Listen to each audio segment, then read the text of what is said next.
দেবর্ষি নারদ যত প্রশ্ন করলেন সকল প্রশ্নই জগতের কল্যাণের জন্য, জগৎকে শিক্ষা দেওয়ার জন্য, জগতের কল্যাণের নিমিত্তে প্রশ্ন।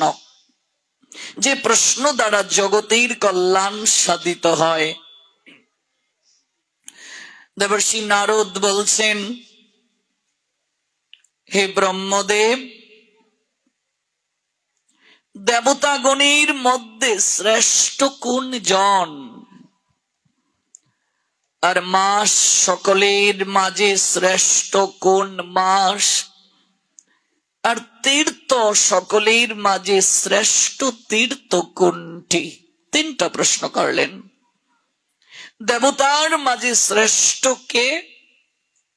মাসের মাঝে কোন মাস শ্রেষ্ঠ? আর বলছেন যত তীর্থ রয়েছে ওই তীর্থের মাঝে শ্রেষ্ঠ কোনটি? কৃপা করে আপনি যদি সংশয় দূর করতেন কৃতার্থ হতাম। আচ্ছা, নারদ কি জানেন না? কিন্তু মনে রাখবে, এটিকেই বলে দীনতা, এটিকেই আনুগত্য বলে। ভগবান জ্ঞান দান করেছেন ব্রহ্মাকে, ব্রহ্মা দান করেছেন নারদকে, নারদ দান করেছেন ব্যাসদেবকে। এটি হলো আনুগত্য। কোন জ্যেষ্ঠ ভক্ত যেখানে থাকবে, কনিষ্ঠ জানলেও কোনো উত্তর দেবে না। এটি হলো আমাদের বৈষ্ণবতার পরম্পরা, আনুগত্য, সৌন্দর্য। বৈষ্ণবতার ভূষণ মর্যাদা প্রদান। মর্যাদা প্রদান হয় বৈষ্ণবের ভূষণ। ভূষণ শব্দের অর্থ সৌন্দর্য। মর্যাদা লঙ্ঘিলে হয় নরকে গমন। এমনকি মাল্যদানের ক্ষেত্রেও জ্যেষ্ঠ ভক্তকে পূর্বে আরতি করার পর প্রদীপ আপনি ভক্তদেরকে দর্শন করাবেন। প্রদীপের আলোর পরশ ভক্তদেরকে দেয়া হবে জ্যেষ্ঠ ভক্তকে পূর্বে। সর্বক্ষেত্রে জ্যেষ্ঠকে মর্যাদা দিতে হবে। এটি হলো আনুগত্য। এই মর্যাদা যদি কেউ লঙ্ঘন করে তাহলে তার নরকে গমন হবে। মর্যাদা লঙ্ঘিলে হয়, গৌরহরি বলছেন, নরকে গমন। আজকাল আমরা মর্যাদা প্রদান করছি না, তেলে মাথায় তেল দিচ্ছি। একজন যদি জ্যেষ্ঠ হন আমরা তাকে সম্মান শ্রদ্ধা করছি না। আজকাল দেখবে একটু অনুদান যদি কেউ দিয়ে দেন, তিনি যদি ভক্ত নাও হন, তার জন্য আলাদা প্রসাদের ব্যবস্থা। ভিআইপিদের জন্য আলাদা প্রসাদ। প্রসাদের ক্ষেত্রে আবার ভিআইপি কিসের? হরিকথা শ্রবণের জন্য আবার ভিআইপি কিসের? প্রসাদের ক্ষেত্রে আবার ভিআইপি কিসের?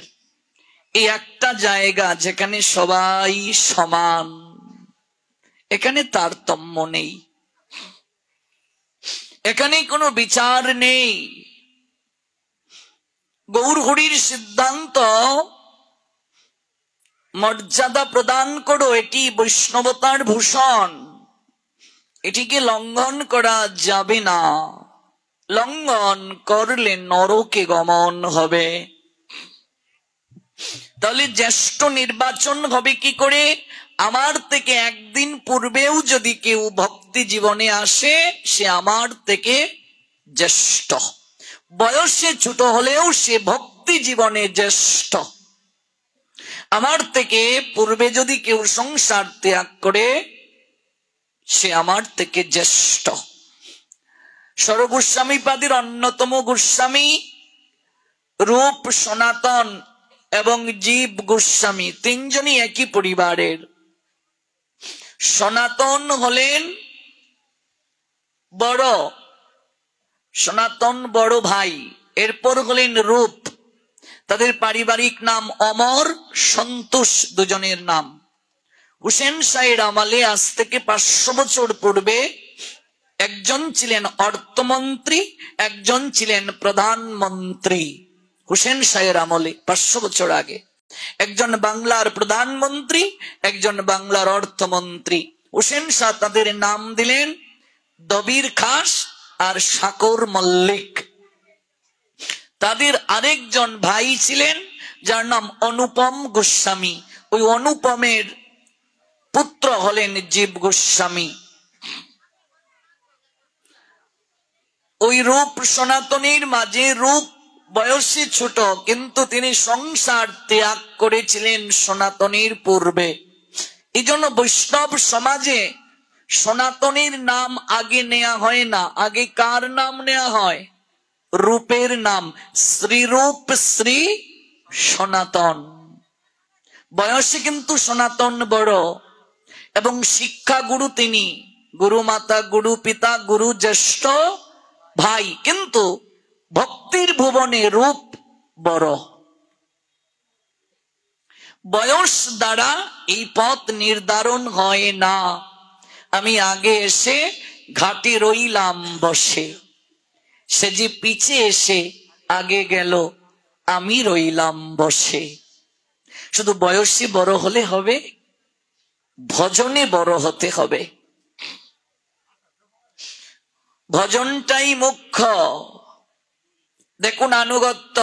নারদ প্রশ্ন করেছেন ব্রহ্মার নিকটে, আমাদের হয়ে জগৎ জীবের কল্যাণের নিমিত্তে। ব্রহ্মা নারদকে বলছেন, হে দেবর্ষি, আপনি কৃপা করে এসেছেন, এ তো পরম আনন্দের সংবাদ। আপনার মতো সাধু যেখানে চরণ রাখেন, ধন্য হয়ে যায় সেই জায়গা। গতকাল আমরা শুনেছি না, নারদের গায়ের বাতাস যদি কারো গায়ে লাগে, তাহলেও তার হৃদয়ে ভক্তির সঞ্চার হয়। একজন প্রকৃত সাধুর এত ক্ষমতা। নারদ যেখানেই চরণ রাখেন সেখানেই কৃপা করে যান। এমনকি একবার জমালয়ে গিয়েছিলেন নরকে। নরকে একবার গেলেন বীণা বাজিয়ে বাজিয়ে। গতকাল বলেছিলাম নারদের হাতে বীণা থাকে। বীণায় তার কয়টি? 9টি। 9টি তার হলো নববিধা ভক্তির প্রতীক। 9টি তার হলো নারদের বীণায়। মহাজন বলছেন, ওরে অজ্ঞান মন, কত কিছু ভাবনা করতে পারিস, কল্পনার ভুবনে কত জায়গায় বিচরণ করতে পারিস। ওরে অজ্ঞান মন, একবার কি নারদের বীণা হতে পারিস না? কত জায়গায় বিচরণ করিস, এখানে বসে আছি, মন চলে গেছে আরেক জায়গায়। কল্পনার ভুবনে কত কিছু আমরা হই। কল্পনার গগনে আমরা বিহঙ্গের নিয়ায় উড়ে বেড়াই। এই মন কত কিছু চিন্তা করে। মহাজন বলছেন, এত কিছু হতে পারিস, একবার নারদের বীণা হতে পারিস না? তাহলে তো দিবানিশি প্রভুর নাম নিতে পারতে। দিবানিশি প্রভুর নাম নিতে পারবে। একবার কি বীণা হতে পারিস না? একটু ঠান্ডা লেগেছে তো, একটু জ্বর এসেছিল, তো একবার কি নারদের বীণা হতে পারিস না? তাহলে দিবানিশি প্রভুর নাম নিতে পারবে। একবার কি বিভাগী হতে পারিস না? বিভাগী মানে বৈরাগী। মন যদি বৈরাগী হইত, কৃষ্ণ নামটি সদায় লইত। একবার কি বৈরাগী হতে পারিস না? একবার নারদের বীণা হতে পারিস না? ওই নারদ প্রশ্ন করেছিলেন ভগবান শ্রীহরিকে, প্রভু নামের মহিমা কি? একবার তুমি কৃপা করে জানাও, নামের মহিমা কি? প্রভু বললেন, তুমি নামের মহিমা উপলব্ধি করতে পারবে একবার নরক পরিক্রমা করে আসো। আচ্ছা, নারদের মতো সাধু যদি নরকে যায় অবস্থাটা কি হবে বাবা? ভাবুন তো।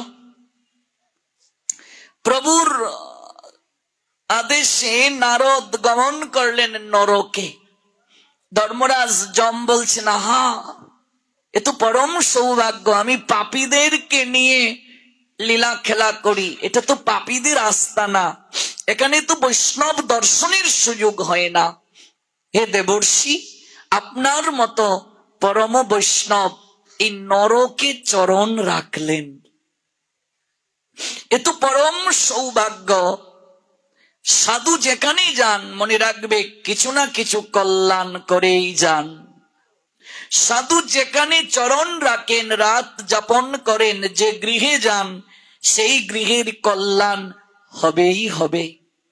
সেই জায়গায় পবিত্রতা অবশ্যই আসবে। নারদ যখন নরকে চরণ রাখলেন, ধর্মরাজ যম বলছেন, দেবর্ষি, কতকাল হরিনাম শ্রবণ করি না, আপনি এসেই যেহেতু পড়েছেন, বিনা বাজিয়ে একটু সুমধুর স্বরে কৃষ্ণ নাম কীর্তন করুন। আপনি এসেই যেহেতু পড়েছেন, আমাকে একটু শ্রবণ করিয়ে যান। নারদ সুমধুর সুরে বিনা বাজিয়ে প্রভুর নাম কীর্তন করছেন। এবার নারদ ভাবছেন, যেহেতু কীর্তন করছি, একটু নরকের সর্বত্র পরিক্রমা করি, আমি কৃষ্ণ নাম কীর্তন করি। বিনা বাজিয়ে কৃষ্ণ নাম করতে করতে নারদ এক স্থান থেকে আরেক স্থানে যাচ্ছেন। দক্ষিণ দিকে যখন নারদ চরণটা রাখলেন, ধর্মরাজ যম করজুড়ে বলছেন, দেবর্ষি, কৃপা করে আপনি হরিনাম বন্ধ করুন। নারদ অবাক হয়ে বলছেন, কেন প্রভু? তাকিয়ে দেখুন, সবাই আপনার এই হরিনাম শ্রবণ করে দিব্য দেহ ধারণ করে বৈকুণ্ঠে চলে যাচ্ছে। সবাই যদি চলে যায়, আমি কাদেরকে নিয়ে শাসন করব? আমি কাদেরকে নিয়ে এই নরক পরিচালনা করব? আপনি কৃপা করে হরিনাম বন্ধ করুন। তাকিয়ে দেখছেন, অগণিত পাপী দিব্য দেহ ধারণ করে বৈকুণ্ঠে যাচ্ছে। আর যাওয়ার সময় করজুড়ে বলছে, দেবর্ষি, কত দুর্ভাগ্য দুষ্কার্য করে এই নরকে আমরা শাস্তি পাচ্ছিলাম, আপনি কৃপা করে এসে এই যন্ত্রণার উপশম করিয়ে আমাদেরকে চিরকালের জন্য মুক্তি করে দিলেন। হে দেবর্ষি, আপনার মতো সাধু যেখানে যাবে সেখানেই মঙ্গল হবে, কেন আপনি কৃপা করে আরো পূর্বে এলেন না? হে দেবর্ষি, আপনি কৃপা করে এমন করে যদি আসতেন, তাহলে আমাদের সৌভাগ্য প্রাপ্তি হতো। এই হলো সাধুর মহিমা। সাধু যেখানেই চরণ রাখেন সেখানে মঙ্গল হবেই হবে। সাধুর এতই ক্ষমতা, অথচ আপনারা অবাক হবেন, এই নারদ ছিলেন দাসীর পুত্র। ভাগবতে আছে, যারা ভাগবত পড়েছেন, এই নারদ পূর্ব জন্মে দাসীর পুত্র ছিলেন।